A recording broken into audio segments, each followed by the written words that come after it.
the biggest mistake made by the Americans was that they kept on trying to find a military solution in Afghanistan when there was not one. They kept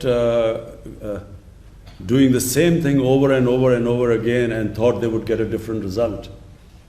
Because Afghanistan has a history, and they just cannot be dictated from outside.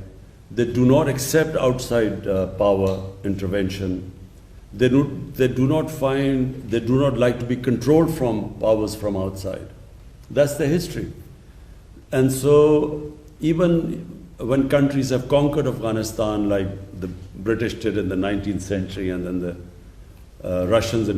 Soviets invaded Afghanistan in the 20th century, you can invade Afghanistan, but when you stay there, it is very difficult to control the country because they are very independent-minded people. So this war in Afghanistan went on too long. It has created deep divisions in the Afghan society. When a war goes on for that long, when on both sides people have died, families have suffered, to bring them back together is not very easy. It takes time. And now what you're seeing in Afghanistan is that the moment the Americans decided there was no military solution, they gave a date of exit. And the moment they gave a date of exit, the Taliban, who were opposing the Americans, considered that as a victory. Now, when they think they won the war, it's very difficult to make them, from Pakistan point of view, to make them then come to some sort of a political settlement becomes very difficult. One, because the war went on too long, there are deep divisions. Secondly, once they feel they won the war, it's very difficult to make them now get back together. And so the worrying thing for Pakistan is that if Afghanistan has a civil war there, just like it had civil war after the Soviets left in 1989, then the consequences will be, after Afghanistan, the country that will suffer the most is going to be Pakistan. For me, where I see this relationship moving ahead, and I mean the economic relationship, because there is the political relationship, which is also very strong and moving ahead. But purely the economic relationship, I see the next phase of CPAC. And the next phase is for Pakistan, which is very exciting. We have these special economic zones, and we hope that we hope to attract Chinese industry into these special economic zones by giving them incentives, because in Pakistan the labor is much cheaper than in China, so we hope to attract that industry, which will benefit from our cheaper labor. And secondly, where we really want help from China, and we're already working on it, is agriculture. Because in China, the productivity, your agricultural productivity is much higher than Pakistan. Pakistan is basically an agricultural country. And we haven't really concentrated so much on our agriculture to improve our productivity. So this is the second phase, because almost half our population lives off agriculture. And therefore, we hope that we can really benefit from the latest techniques in agriculture from China. I think, first of all, the way China dealt with COVID was unique. I mean, considering that this pandemic started in China, the way China coped with it, and then when you look at the rest of the world, China really stands out in the way they dealt with this pandemic. And we are very thankful to China, because the way they helped us, the way they donated the vaccine to us. And really, Pakistan is after China, Pakistan is one of those countries which has actually done very well in the way that we dealt with the pandemic, the way which we coped with it. So Pakistan stands out, in this whole region. And one of the reasons is that China provided us the vaccine very early on, and where we immediately vaccinated the health workers. the first thing we did was vaccinate the health workers, and then went for the vulnerable groups. So, you know, the people who were most at risk and we were all worried about were the health workers, because, you know, they had to deal with the patients. And so we were always worried that, you know, if they became demoralized, then, you know, our health system would fail.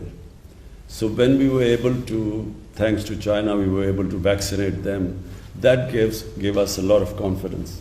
For Pakistan, there was always a very special relationship with China, although our relationship started 70 years ago. But, you know, China, whenever Pakistan was in trouble, whenever I'm in trouble politically, internationally, when we had conflicts with our neighbor, China always stood with us. So the people of China have a special place in the hearts of people of Pakistan. Because everyone here remembers, you know, you only remember a friend who stands with you in your difficult times. In good times, everyone stands with you. But in your difficult, tough times, bad times, you remember those people who stood by you. That's why you will find that in Pakistan, people always have a special fondness for people of China. So this relationship has only got stronger. Even now, politically, you know, on the international forums, Pakistan and China always stand together. And now, when you talk about the region, there's this strange great power rivalry taking place. You know, you see the United States and the United States being wary of China, and you know, I don't need to say all this is now public knowledge. You know, the way China and the United States are sort of looking at each other. So it creates problem, because what United States is doing is it's formed this regional alliance called the Quad, which is US, India, and then, you know, a couple of other countries.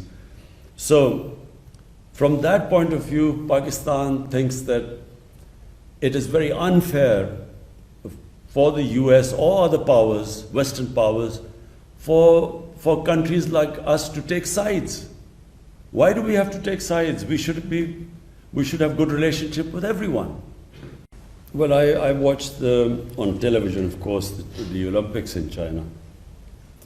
And you always find that a country that is on the ascendancy, its sports also follows in the same direction. It also, in sporting, I mean, China, if you look back, China's performance 30 years ago, and now you compare now in Olympics, China is now the emerging power in sports as well. So the two go together, because all the skills, the institutionalization that goes into a nation building and a nation moving forward are exactly the same in which a nation's sports move forward. You compete internationally in sports. The better you become, the better your institutions become, which can sift talent and bring merit on the top. So a small country like New Zealand just now, I know you don't play cricket in China, but a country which of 5 million people has just won the Cricket World Championship from India, which has 1.3 billion people. And 5 million people, a country of 5 million people has actually won a championship against them, because they have a very good system of sifting, bringing up talent and polishing it. So countries clearly which institutionalize better, they move upwards, because the system of polishing the talent in the country is better than the others. What I experienced when I went to, on the invitation of President Xi Jinping, what I noticed was the amount of work China is now doing in terms of improving the environment, fighting global warming. The awareness in China, in fact, President Xi Jinping hosted a program now I forget what city is, a special city which is just built. It's an environmentally green city, specifically built, which we were invited to. I don't remember the name of the city, but we went there, and everything there is environmentally friendly. So China is making great strides towards that.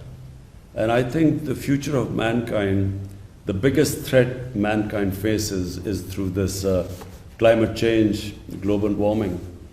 And China really, when President Xi Jinping hosted this conference, he invited leaders from all over the world, and it was just, the theme was how to save mankind from this catastrophe which is called climate change and global warming.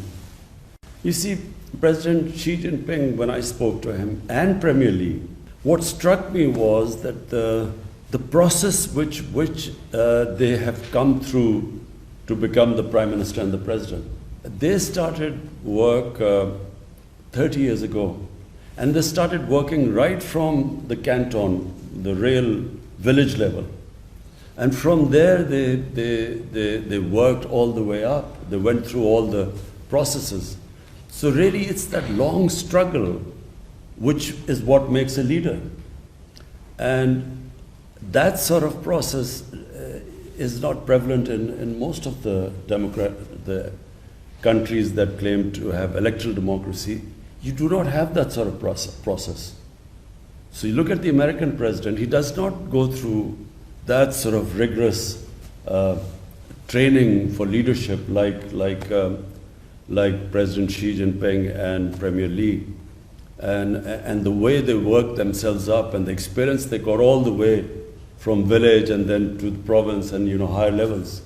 So when they get to the top, they are experienced, they completely understand the system, they understand how people live at the bottom, and which is why they have been able to create this wonder of bringing so many millions of people out of poverty. So this is something quite unique for China. You do not see that in any other democratic system. I think, leave alone the rivalry now between America and China, this economic rivalry. But I can tell you that the world, no matter whatever they think of China, because there's a fear of China's economic dominance now. But apart from that, everyone has to admire what President Xi Jinping has done. His achievements, you see, leaders' achievements speak for themselves.